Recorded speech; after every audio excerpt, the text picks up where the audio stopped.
Vanessa Hong keberatan jadi tersangka, sebut pemberian uang dan tanah hal wajar.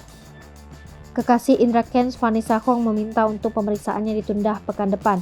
Vanessa Hong sendiri ditetapkan tersangka karena diduga menerima aliran dana dan membantu untuk menempatkan, menyamarkan, atau menyembunyikan dana dari hasil kejahatan Indra Kents. Menurut kuasa hukum Vanessa Hong, Brian Praneda, kliennya itu mengaku keberatan ditetapkan sebagai tersangka menyusul sang kekasih yang lebih dulu ditetapkan atas kasus penipuan berkedok trading binary option melalui platform Binomo.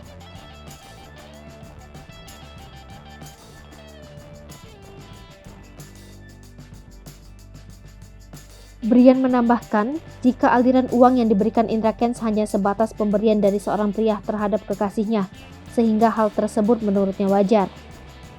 Begitu pula barang-barang mewah yang diberikan Indra Kents pada Vanessa.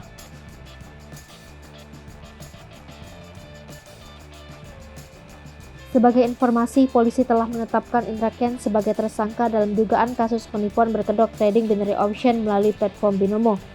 Penetapan tersangka itu berdasarkan hasil gelar perkara. Selain itu, penyidik telah menyita beberapa alat bukti, salah satunya akun YouTube milik Indra Kents hingga bukti transaksi yang terkait dengan dugaan tindak pidana.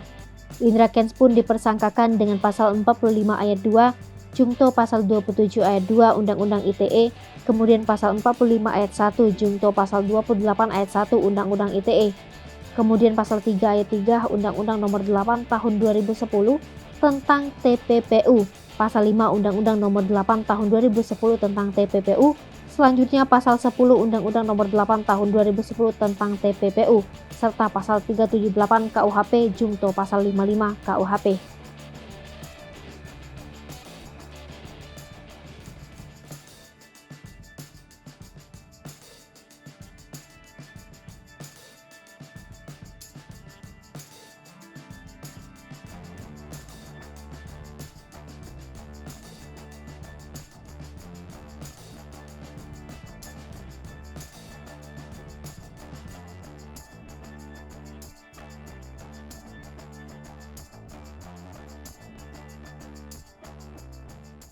Hai pemirsa Sri Popo TV, jangan lupa komen, like, dan subscribe, serta tonton terus berita-berita terupdate